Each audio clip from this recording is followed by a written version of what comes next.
Right, so we are live and we are recording. Please enjoy the session. Make sure that you take notes so that we can have that 5-minute discussion at the end. Let's enjoy.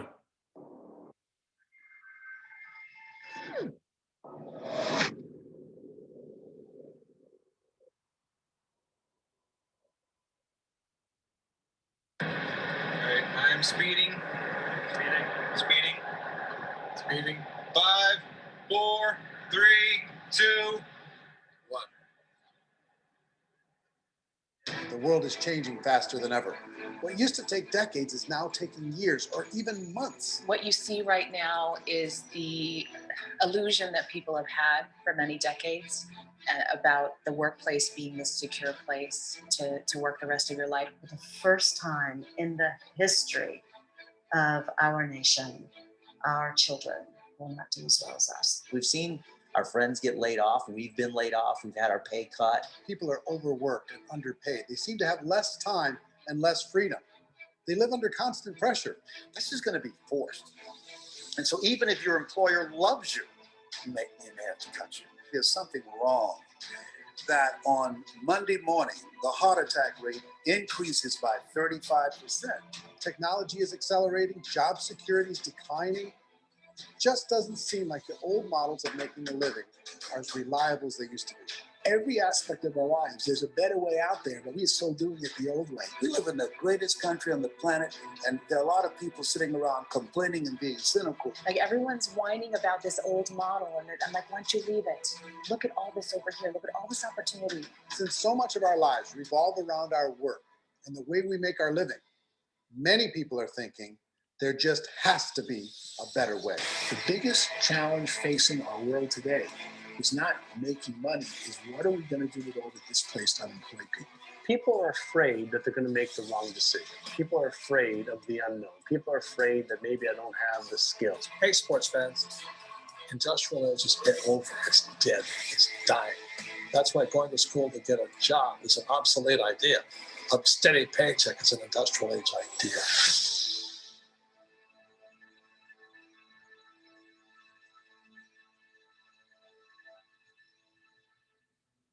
It's the search for answers that has brought us here together today. My name is Worre, and for almost 30 years, I've been an entrepreneur, struggling at times, but ultimately succeeding.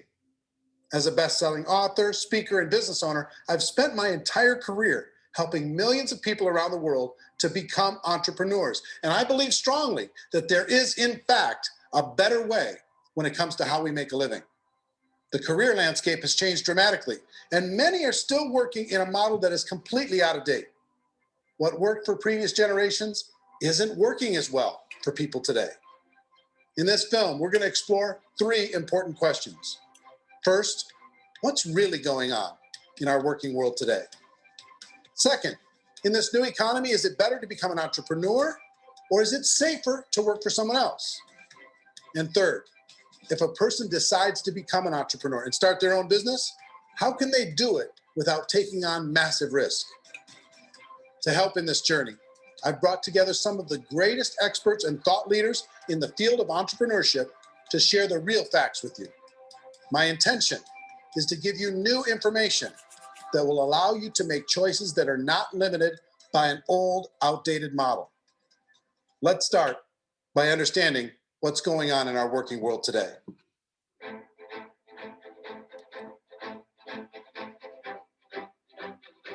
Let's look at unemployment. 30-40% of the people are honestly not working, but would be working.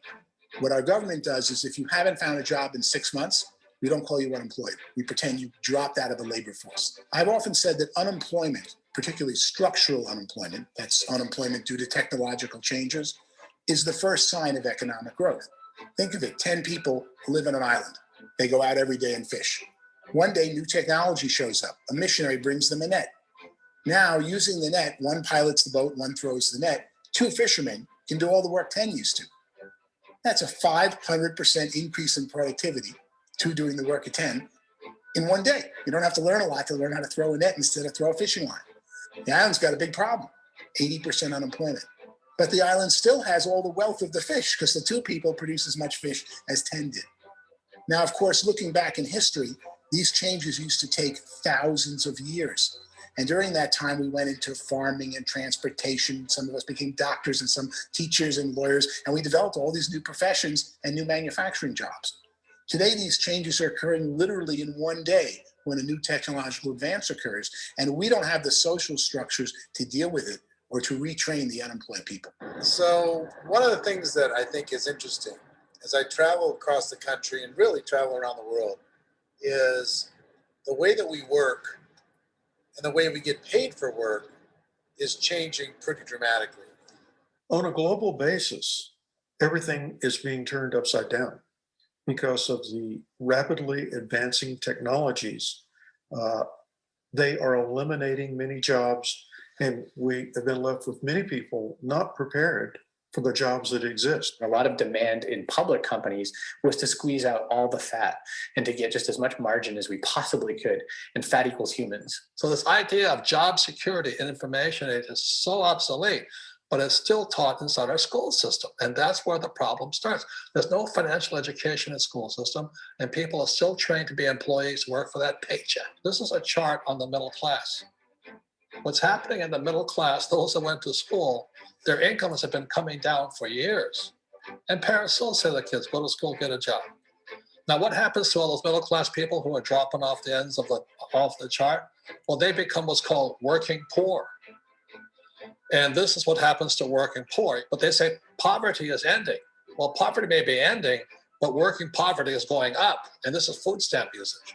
So food stamp usage in America is going through the roof right now because people cannot earn what they call a living wage. Most people have experienced financial pressures that I think are probably greater than they have been in the past. If you're not working for yourself, then it's going to be a pretty hard road for a lot of people. Today, if you're going to control your future, the 40-40 plan is gone, where you can graduate from college and get a job and work for 40 hours a week for 40 years. That day is gone. So some of these charts actually tell you what's going on. And this is a really interesting one. You know, people are going back to school because if I go back to school, I'll get a nice job. But this is what's happening to, it's called Sallie Mae, which is the student loan guys. Student loan is going through the roof. It's now over $1 trillion. And student loan debt is worse than credit card debt. So when people stopped using credit card, the government got people into student loan debt. And the problem with student loan debt is you can never be forgiven. See, with credit card debt, you can declare bankruptcy and then all's forgiven. But student loan debt, you can declare bankruptcy, you still owe it. It's the worst of all debt. But this is the next picture. Look at this chart here. This is what's happening to wages of college graduates. It's going down. So you go to college, you rack up all this debt, but you earn less money. Now, that's not that intelligent. Average person who's been working a lifetime in America today is ending their lifetime at 65 with about $41,000 in assets. They earned just enough to survive. I think in the United States, we have something like 17 trillion in debt. That's just the federal government debt. We got another 2 in municipal and in other, let's call it almost 20 trillion government. We've got 40 trillion in private debt. That comes up to close to 60 trillion. When you then add something we never had before, what you were talking about, when we look at the unfunded portion of Social Security and primarily Medicare, Medicaid, that at the most conservative estimates from outside firms, Kleiner Perkins, 67 trillion and growing. That's more than all our other debt. There's less conservative estimates that say it's 84 trillion or higher. I added up conservatively $127 trillion in total debt. Debt is a financial drug. When you take it to excess, it's like taking a drug. Yeah, it makes you feel better. It enhances your performance, but at a huge cost, eventually kills you. And so that's what happens. We keep doing more and more debt, and you get less and less results, just like a drug, until the debt gets so high that it crushes the whole system. That's where we're at, 8.2 times GDP. You know who I feel sorry for? I feel sorry for the person who dreads going to work, who is sick to their stomach on Monday morning, who hates their alarm clock, who gets a little glimmer of hope on a Wednesday because it's hump day and says, thank God it's Friday. And they live for those 2 days a week where they get to be themselves and they don't have to be around people they don't like, and they don't have to play the political game in the office, and they don't have to live this half life. The person that works 50 weeks a year just to be able to have the 2 weeks for vacation. And you know what happens to most of them nowadays? They don't have a vacation. They have a staycation. They have time off of work, but they don't get to go where they want to go because they're overextended. They've got all this debt. They got all this situation. They hate their alarm clock. They can't sleep until they're done. They have to spend most of their life in traffic. I feel sorry for that group of people because there's a better way. They just don't know it. I see this really interesting attempt at rugged individuality in a 6x8 rectangle. And I feel like you're all the same, except for the little push pins of the pictures. There's different pictures. Yours is named Jenny and his is named Sujara, but it's the same people. And this is how they are. And they're just like the zombies, and there's no joy, there's no fun. There's always like the wacky woman who decorates her cubicle, and that's the most she can do there. You got to give her credits, right? The wacky cubicle woman. The basis for their life is worry. I'm worried, maybe I'll get fired. I'm worried maybe my company will go out of business. I'm worried I can't keep spinning the plates on paying the bills. I'm worried about how do I send my kids to college. I'm worried, what if the transmission of my car breaks? That's 2 or 3. I can't fix it. People live in a sea of worry, and it eats at them. Those signs that people held up during the Depression didn't say looking for gainful employment in a cubicle. It said looking for work. Work is what we're looking for. Job is just a unit of measurement. Work is what we're going after. It's time to look in the mirror and say, it's not the economy, it's my economy. It's my little world of where I am. I need to improve. I'm not going to wait for the economy to come back because, frankly, the economy is doing great in this country. So I'm here on Wall Street, the financial center of the universe, the financial capital of the world. This is where most people's money goes to at least be held for a time, right? With interest rates in banks being effectively zero, and many experts are predicting it's going to stay at zero for the next 10, 20, even 30 years, people feel like they don't have any choice but to put their future into equities, to put their future into the hands of other people on this stock market, and hope that the stock market goes up, hope that the stocks that their advisors pick or that they pick goes up. That's one way to go, I guess. It's my personal belief that if you put your future into the hands of yourself, in other words, you have earning power by yourself, I think you're a better investment than these guys. I think controlling your future is a better option than handing over your retirement to these guys. The average household income in the United States is approximately $50,000 a year, what they call the middle class. To reach the top 25% of income earners, you need to earn at least $90,000 a year. To reach the top 10% would be a household income of $140,000, the top 5%, $190,000, and to be in the top 1%, you'd need a combined household income of at least $380,000 a year. So here's the question. What do you think would give you the best chance to move up and get to the top 10%, the top 5%, the top 1% or beyond? In my opinion, and in the opinion of many, many experts, the answer is to become an entrepreneur, to become your own boss. I think you have to be a business owner. I can't, the only time I ever say to someone it'd be great to be an employee is when they've already told me they've surrendered. I only tell people who are wounded spiritually that they should be an employee. And it's that feeling that you get when you pick up the backpack off the little Cub Scout and say, don't worry, little guy, we'll get you back to the camp.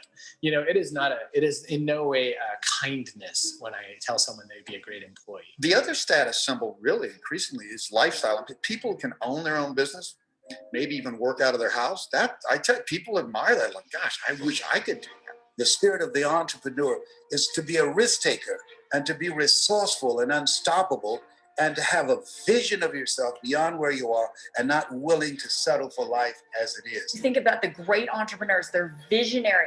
They have heart. They're willing to do today what others won't so they can do tomorrow what others can't. Personally, I don't think of the new economy, the old economy. I create my own economy. The entrepreneur's in control. I decide what the economy is going to be like. In the world of entrepreneurship, there are no limits. You can make as much as you want, depending on how much you want to work and how smart you are and how great a team you put together. There's no more lifetime rewarding business than being an entrepreneur. Why in America, where anyone could be anything, would people want to give up their freedom and become effectively a modern day slave, told shut up and be here every morning at 7:30, leave at 5:30, and do what I tell you? If people decide to become an entrepreneur and work for themselves, they have some traditional options, but they're riskier than you might think. Any kind of a retail business, retail build-outs is extremely expensive. Even just these small little yogurt stores where they're putting little yogurt machines and you get all the different flavors, you're spending $200,000, $300,000, $400,000 to open a yogurt shop. I would love to buy a Dunkin' Donuts, but it's $500,000 or so to start. I don't quite have that just in case money. Risking lose it all, and most guys do 2 or 3 times. And even big guys like Branson, because I'm such a fan of his, half his companies don't work. If you make $1 million, your problems are going to go. If you make $1 billion, your problems are really going to go. Just the opposite. You and I know when you're making $1 million, you got $1 million in responsibilities. You make $1 billion, you got 1,000 times $1 million responsibilities. And most people say, I'd love to be my own boss. 70% of Americans would love to be their own boss, according to recent polls. But they don't know how to get there. Because what are you going to do? One, you could buy an existing business. If somebody's selling an existing business, you have to ask why. Usually because it's probably hard. It's probably not making as much money as they hope. 2, they could buy a franchise. A little less risk, proven system, but it's expensive to be able to do that. 3, they could start something from scratch. And that's where a lot of people feel like, I don't have the chops to do it. I don't have the money. I don't have the product idea. I don't have the expertise. I don't have whatever it's going to take to be able to get there. And I can't risk my family to do it. So 4th, they could become an investor. A lot of people in this town invest to try and figure out a way, but you got to be pretty smart with that game too, right? Venture capitalists, who are the very best and most sophisticated in investing in new breakthrough businesses, make it on 1 out of 11. That means 10 out of 11 are mediocre or fail. Most of them fail. That's the risk there. An angel investor is lucky to get 1 out of 15 or 20. A business is a team sport. Like, I have to have accountants, I have to have engineers, I have to have system designers, I have to have sales, marketing, I have to have accounting, I have to have mission statements, I have to have legal and all that. The average Joe Schmo, even me, I go out there, I don't have the skills to put a business together. I think the bottom line for the 4 traditional options is they take money, sometimes a lot of it. They take expertise, and they take time. All of that adds up to just too much risk for most people. I bought a business from somebody else and it was a lot of work. And, you start wondering, what did I just buy? Because I guess ultimately I own your email list and I just overpaid for it. People that start their own business, they spend a lot of money, they spend a lot of time, a lot of effort to get things started. And the more you invest on the upfront, the harder you typically work at it. I can tell you what the success rate is of a restaurant. What is it? They're crazy enough. About 90% of them fail. About 90%, in how quickly? Year or less. Wow. And if we're talking non-franchise, we're talking franchise, Sure. That's totally different. Yeah. But our students aren't getting franchise restaurants. You gotta invest big money. Exactly. And with someone like McDonald's, you've had to work with the company for a long period of time, really know the To even have a chance of investing $1 million. have a chance, and it's a slim chance. What if there was a way that you had all the proven aspects, the comfort aspects, and you could still control your own life? What if there was both? In other words, you didn't have to create everything from scratch. You didn't have to be a super leader. All you had to do, what if there was a proven product already? You didn't have to create the product. And there's a proven system already, proven training already, everything except an employer. That was the only thing that you didn't have. Do you think more people would be open to working for themselves in that environment?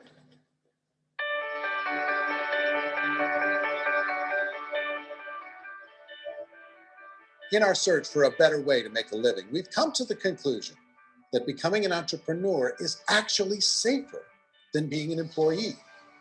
And through our look at the entrepreneurial options, one particular path kept coming up from expert after expert. And I think most people will find it surprising because it's certainly a non-traditional business model. That model is for people to start their own business and become an entrepreneur through the creation of a network marketing business. Some people call it direct selling because the product is being sold directly from the manufacturer to the end consumer, cutting out the middlemen. Other people call it multi-level marketing, or MLM, because there are multiple levels of commissions paid. The most common term today is network marketing, because network marketing best describes using a large group of independent distributors, independent entrepreneurs, to move a product or service more efficiently. So my friend here, Donald Trump, and I, we always write about the network marketing industry. And the reason we support the network marketing industry, because it really is a business school for entrepreneurs. Because most people come out of school looking for a paycheck. Oh, that's terrible. I went to network marketing like that. I think if it didn't exist, we should invent it. It is that good. I think direct selling is a great way to do business today. It's very easy to get into that industry, and you can be self-employed, be in effect an entrepreneur. When we see multi-billionaires adding network marketing companies to their portfolio of companies, that would be a clue. When we see people who are very famous authors and very famous business people endorsing the industry, that would be a clue. These network marketing companies aren't $50 million companies. They're billions and billions of dollars. They lead the stock market. They're major companies. When we're going to get it? You know, and you're going to school to work for a paycheck. But if you want to be rich, be an entrepreneur. And network marketing gives you the spirit to be an entrepreneur.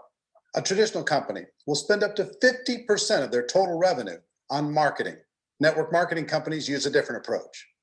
Instead of having all that extensive marketing expense, they utilize a network of independent distributors to do the marketing for them. Now, why do they do this? First, because word-of-mouth advertising is so much more effective today than traditional media advertising.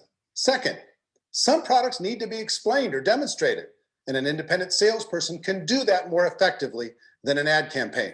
Third, it's completely efficient. The company only pays for the marketing of their product if a sale happens and not before. Imagine if Amazon allowed you to become an independent distributor and paid out 40% of its revenue to that distributor group. All you had to do as a distributor was recommend a product. And if a person bought it on Amazon, Amazon would take care of all the logistics and you'd get paid for bringing the customer. Now imagine you got paid for every purchase that customer made for the rest of their lives. Well, Amazon doesn't offer this option, but network marketing companies do. 85% of all buying decisions in our society are made as a result of word of mouth or reputation. We're recommending things to each other all the time. You know, who's your dentist? Who's your doctor? Who's your lawyer? What detergent, are you using? What legal system are you using? What product are you using? We're talking to each other about the things that we love anyway. When you go into a big box retailer, you're lucky if the clerk looks you in the eye, much less gives you any detailed or accurate information about what you're purchasing. So of course, this personal information, this education coming from a friend, a neighbor, a relative, or even a stranger, one who has experience with the product, is extraordinarily valuable. As a matter of fact, network marketing can educate consumers probably better than any other form of marketing. It certainly can do better than advertising, because advertising usually has a certain hype to it and you can only get limited information. So, network marketing trumps advertising. If you were a typical sales company and you wanted to sell $1 million a month worth of product, you might go find 100 superstar salespeople. The quota would be $10,000 a month. So network marketing as a distribution system just flips the numbers. So we use 10,000 happy, raving fans of a particular product, and we don't concern ourselves so much with how much product each one of them individually sells. If they sell just $100 or $200 a month, and there's 10,000 of them, you're selling $1 million to $2 million a month worth of product. And that's the best way I can explain how network marketing works. This is the marketing arm of the company. There's not money being wasted on bricks and mortar. There's not money being wasted on inventory that's sitting stagnant somewhere. There's not of employees standing around that don't have customers. These are people that are going to connect with customers. These companies allow people to become independent distributors for extremely low cost and with no minimum time or sales quota. Essentially, they own their own business and can provide as much or as little sales as they choose. In other words, the distributor gets all the benefits of traditional business ownership without the risk. The advantage of network marketing is the ease of entry, the low risk, and the low startup cost, because almost everything else has very high risk. You can get in for a minimal investment. You're buying into a system that's already been proven, products or services that have been proven to work. The keys to network marketing is providing an opportunity for the masses to get involved, providing an opportunity for the average person who doesn't have the resources to start their own business. All of this so far is fairly straightforward, but network marketing offers another benefit, and it's this benefit that makes it so interesting for entrepreneurs. Network marketing allows a distributor to build their own network of other distributors and then compensates them on the sales created by that entire group. Direct selling is, at its base, very simple. It's the sale of a product or service to an individual on a face-to-face, one-on-one basis, just the way we're talking right now.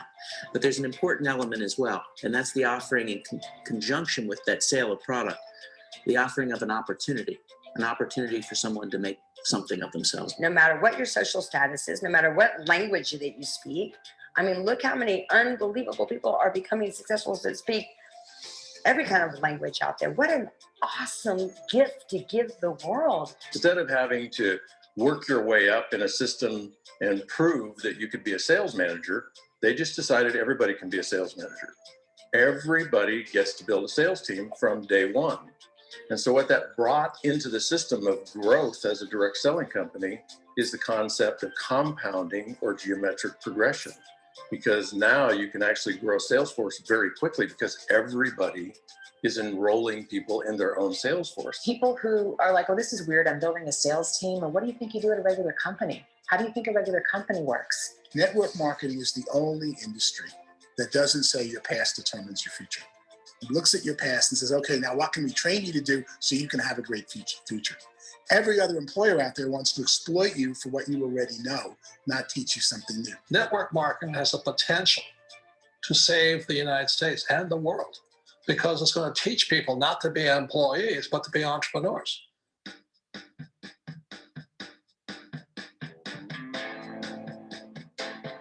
According to the Direct Selling Association, if you add up all the network marketing companies around the world, they combine to do over $178 billion a year in retail sales. To give you an idea of how big that really is, the NFL, the National Football League, does approximately $9 billion a year. The music industry does a little more than $16 billion a year, and the movie industry does about $80 billion a year. Using a conservative average, network marketing companies pay their distributors about 40% of that $178 billion in the form of commissions, which adds up to more than $71 billion a year. That's almost $6 billion a month. It's almost $200 million in commissions every single day. So it's certainly working, and people are making serious money in network marketing. With the growth of the direct selling industry over the last 10, 15, 20 years, we've seen a broader understanding of the channel. We have seen more and more people getting involved in the business. So our penetration in the marketplace has increased, and thus the understanding in the marketplace of who we are has increased. And we've seen non-direct selling companies look at the direct selling model and say, something's going on there. People are making money. Companies are being profitable. Individuals are being motivated. Product is being delivered to market. Maybe we should explore this. Some people think only the people at the top make money. Well, let's take a look at that as well. In the network marketing profession, there are roughly 500 people in the world who earn over $1 million a year. If you round that number up to $2 million a year, that adds up to about $1 billion a year. That takes the $71 billion paid out each year down to $70 billion. So where does the rest of the money go? The vast majority goes to part-time people making anywhere from a few $100s a month to many thousands of dollars a month. It goes to people who choose to make it a full-time career move and earning even more than that. Every day, people are using the money they earn through network marketing to pay off debt, have more fun, and improve the quality of their lives. Everyone I know in network marketing has been doing that since the 50s. They go to work when they want to go to work. They stop working when they want to take time with their children to have a leisurely breakfast and discuss issues and driving to school. They go back to work when they get home, wherever they're working out. The biggest thing that I've seen is people that have become much happier in their life. MLM has probably made more millionaires of more people in more countries. And I've spoken to them in 67 countries than any other single form of business, starting from nothing. If they have a choice between working a job for the next 10 years or working a network marketing business for the next 10 years, the result of working the network marketing business will be better. A lot of people within the industry go on and make this a career and do extremely well at it. Network marketing has been nothing but good for everyone I know that's been involved with it because they did it seriously and they played full out and they've been very successful. It's been a constant barrage of success stories and people showing off stuff that they got as a result of it. How many people are involved? Approximately 16 million Americans and 96 million people around the world are currently participating in network marketing. And in a recent poll, 82% of those people report a good, very good, or excellent experience with network marketing. So people are happy.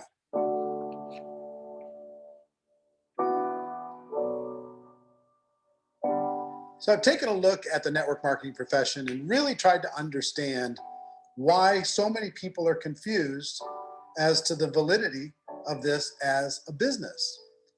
One is this pyramid shape. People get really messed up with this pyramid. Oh, it's one of those pyramid things. So I just think there are a lot of haters out there who really don't understand the industry and say, oh, it's a get rich quick scheme. It's a pyramid. Well, corporate America is a pyramid scheme. You know what I mean? It goes like this. You have thousands of MBAs, let's say working for Ford or General Motors or Coca-Cola. If all these MBAs are all trying to get to here, that's a pyramid. Only one guy's going to make it. Every 10 years, one's going to make it. Whereas you look at network marketing, it's like this. So you're here, and your job is to develop other CEOs coming up behind you. So it's an inverse pyramid. In network marketing, it's a very simple concept. If you sell product, you get paid. It is paid based on production. There is no first mover's advantage. There is no investment component where the more somebody spends, the more they're entitled to make. So the two are polar opposites of each other. It doesn't matter what shape the company is or the compensation plan is shaped, whether it's a circle or a pyramid or a triangle or a trapezoid, it doesn't matter. If compensation is coming primarily from recruitment, then you've got a problem. On the other hand, if an operation is basing their compensation to participants on the basis of sales, even when those sales are generated by people you've recruited, well, then you're a perfectly legitimate enterprise. That's the legal test. It's the practical test. Another issue that's been true in the past that is no longer true now is people used to be in network marketing loaded up with products that they couldn't sell and they ended up a loser. They ended up with a bunch of product in their garage. They had a bunch of products sitting in their kitchen shelves or whatever, and they thought they could sell it, and then they weren't willing to or able to sell it, and they ended up with a bunch of stuff, and they were bitter about it. There was this thing called front loading where you had to buy if you bought $25,000 worth of product, you got better commissions and all this. Today, it's almost all done by computer. It's direct mail comes from a warehouse somewhere else. You don't have to have all this inventory. You don't have to stock up. It's a paperless world now. Most of it's done online. You have a back office. It really works. And the technology has changed everything. Third issue is people start talking about 99% of people in network marketing don't make any money. Well, we've talked about that over the course of this journey together. Almost $200 million a day is being paid out to network marketing distributors around the world. The naysayers, the people who say that it doesn't work, are usually the ones who just don't know how to make it work for themselves. And so they're giving you an opinion. And I tell people, don't confuse people's opinions with expertise, because opinions are free. And don't confuse sincerity with the truth, because people can be sincerely wrong. But here's the reality inside of network marketing. The vast majority of people that get involved in network marketing just become customers, and they get involved to be able to purchase product at a lower price. If you take Costco as an example, if a person goes into Costco and gets a membership to Costco so they can get a lower price on the product, we don't call that person a loser because they have a bunch of product that they walked out with a smile on their face. Yet when some people want to take a look at network marketing, they say, well, those people, they're just using the product and they aren't earning an income, so they must be a loser. They're not a loser, they're a happy customer. That's the vast majority of people that are involved in network marketing. Now, a smaller percentage of those people decide to go build a business. They earn $300 a month, $500 a month, $1,000, $2,000. That's the bulk of earnings in network marketing. And then there's the few that really decide to take it serious, really decide to build a large network, really work to make that network very, very productive. And those people make huge amounts of money and there's no cap. What I do as an outside economist, just somebody looking at this industry like any other industry I speak and say, look, what's the realities of this? 1% do incredibly well. 10% generate some additional income at pretty low risk and effort, that's fine. And 90% of people roughly end up customers. One thing that I think is real when it comes to people's perceptions about network marketing is people put this, and distributors, I think, involved in network marketing have some responsibility for this. They have sometimes unrealistic claims about the product or about the income. Most people who become distributors, they want the money, they want to be successful, but they don't have the skills. They don't know what to do. And when people don't know what to do and they're in a new business, they're scared. And when they're scared, they panic and desperation kind of sets in. So they think everyone they talk to has to get in. So if I talk to you and you say, oh, no, I don't have time to do that, they're like, no, I need you. You have to do this or I won't be successful. So I start clawing on you. I started that desperation. So then I start making claims about the product, which are not appropriate, probably not even true. Or I start saying, oh, let me show you how you can make all this money and you don't have to do anything, Eric.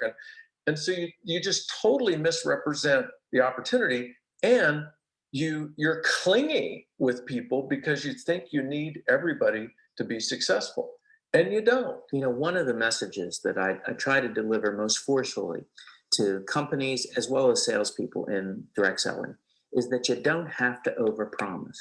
The reality is in network marketing, there's a lot of hard work involved. There's a lot of effort. You're going to have to develop yourself. It's a business like anything else. It's going to take some time, but in my opinion, it's better.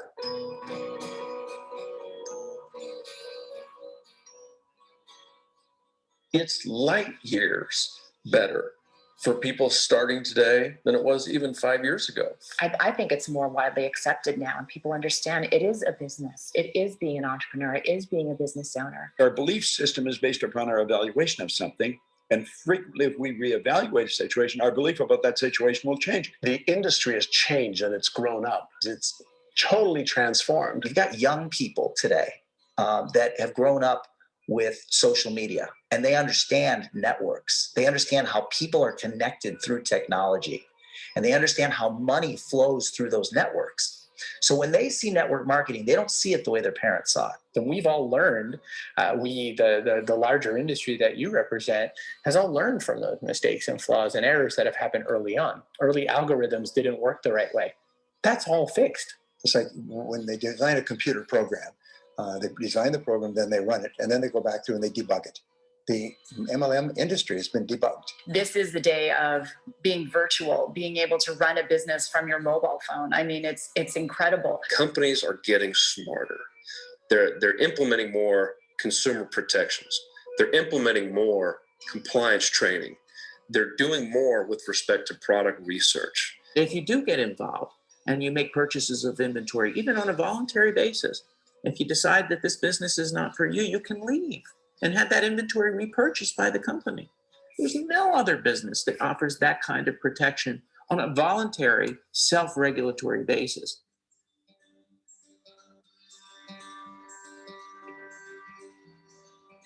If you decide to look further into a network marketing business in order to generate more cash flow for your family, I would recommend reviewing the following 4 elements. First is the product or service. And on the product or service, I would ask 5 important questions. 1, Do you like it? Is it something you would feel comfortable sharing with others?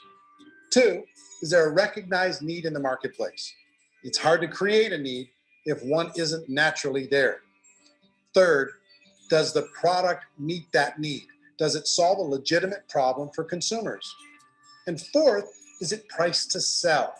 Can it compete in the marketplace? And 5th, is it priced for profit? Is there enough margin for the company and the distributor to be able to generate income for the long term? If you can answer the questions on the product to your satisfaction, the next element to consider is the company itself. Is it well run? Do you believe in the founders or the management team? Do you feel they have what it takes to go all the way? See, it doesn't matter how good the product is if the management can't take care of the company. Good management can change with the times. They can handle adversity. They can make good decisions. Make sure you choose a company that can serve you for a long time. The third element to consider is the compensation plan. And with that, there are 3 important things to look at. First, a brand new person needs to be able to generate some money fairly quickly. It may be an obvious reason, but you can probably imagine the ripple effect of a distributor getting involved and having even a small victory fast. That can only help with the overall success of the organization.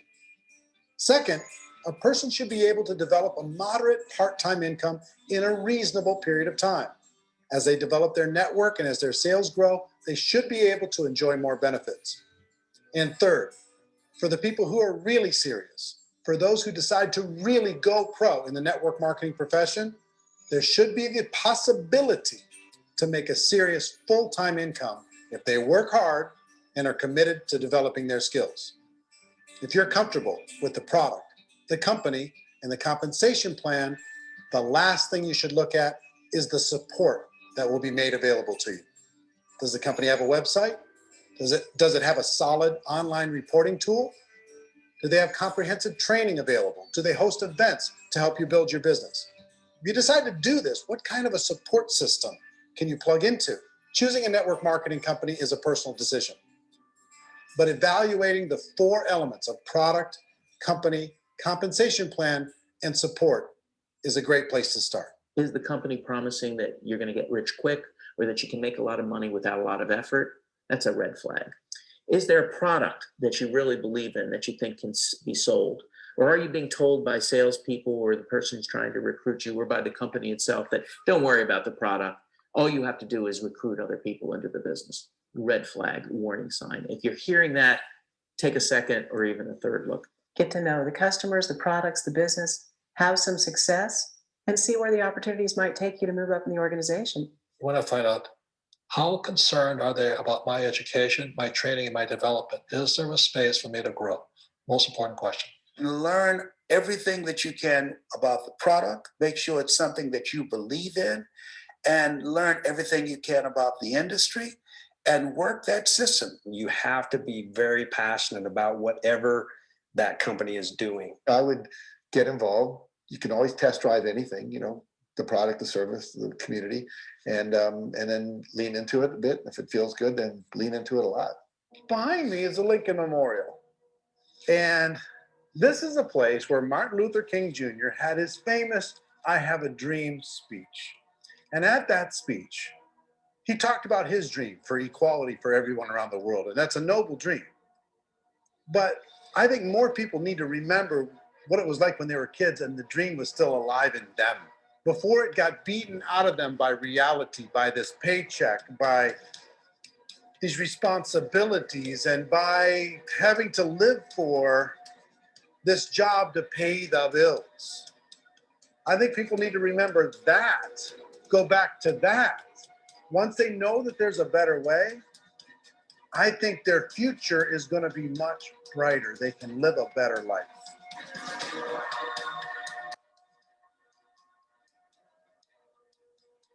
So if you're considering getting involved in a network marketing company, let me offer you just a few pieces of advice. First, network marketing isn't perfect. It's emotional, it's challenging. Like any entrepreneurial venture, it can have its up days and its down days. But if you have an entrepreneurial bone in your body, it's just better. Second, if you're gonna do it, decide to be professional. Decide to go pro. It's better to do that than just be this amateur sticking your toe in the water. Third, as any professional, you're going to have to learn some new skills. And I promise you, inside of the network marketing profession, they're not too difficult to learn. Fourth, like anything worthwhile, it's going to take some time. Don't expect that you're going to get to the finish line right out of the gate. And fifth, it's worth it. It's worth it to be able to take charge of your life again. It's worth it to be able to control your own financial situation. It's worth it for the people you're going to be able to spend time with. It's worth it for the things you're going to be able to see and the experiences you're going to be able to experience. It's worth it for the causes you're going to be able to contribute to, the lives you're going to be able to touch, the customers you're going to be able to help, the friendships you're going to be able to develop. I promise you, it's worth it. Remember, most people are searching for answers just like you are. But I do have to tell you the catch to network marketing. If there is a catch, if you want to understand this from an emotional point of view, people say, well, it sounds too good to be true. It's not, it's hard work. But here's the catch. Most people still don't understand it. So you're going to have to endure the loss of social esteem from ignorant people. The uneducated will think less of you. Now, if you can handle that, you're on your way. If that's going to destroy you, you know what? Entrepreneurship in general probably isn't in your future. If you can face that catch, you can become unstoppable. I want everyone to really contemplate this if they're not in network marketing.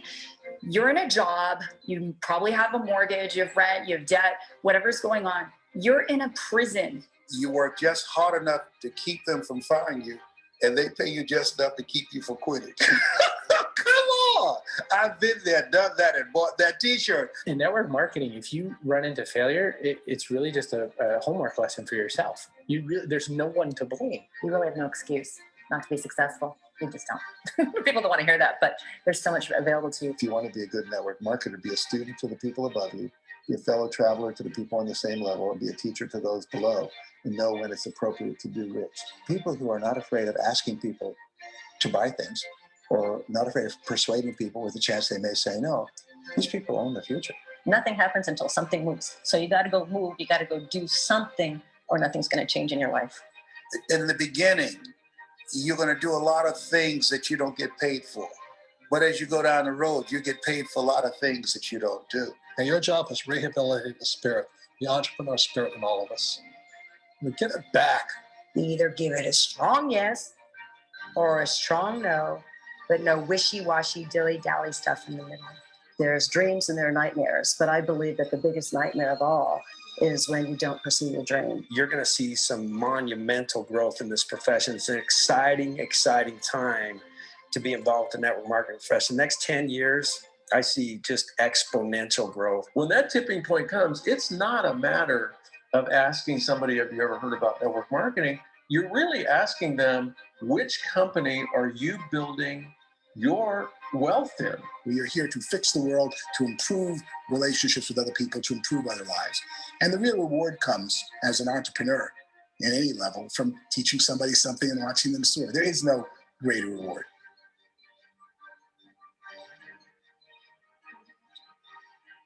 Life's too short to spend it living someone else's dream instead of your own.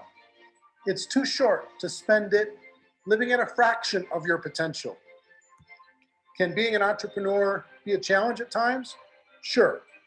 But here's what you get in exchange. It can be yours. Something that you built, something that you created, something that you made happen. This balloon represents your dream. It represents entrepreneurship. My wish for all of you is that you would reach out and grab it. The choice is up to you.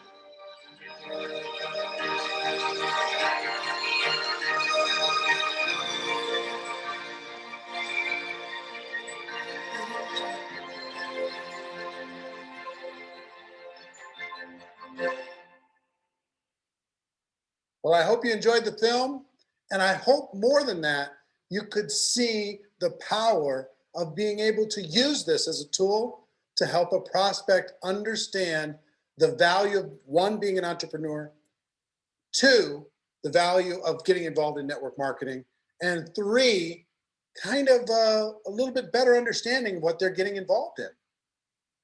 We created this so you could give a prospect a DVD and say, hey, here's an interesting documentary that you might enjoy on the topic of entrepreneurship. Or you can ask people, do you enjoy documentaries? I have a film that I can send to you online that you can take a look at it. We've delivered this in several different forms. If you want to get your hands on this documentary that isn't a preview copy, that doesn't have this stuff on it, to be able to share with a prospect, you could do it a number of different ways. One, you could purchase the DVDs, okay? And the link to purchase DVDs is on this page, and they'll be sent right out to you. And I think it would be good to always have some on hand to be able to hand to a prospect and then follow up.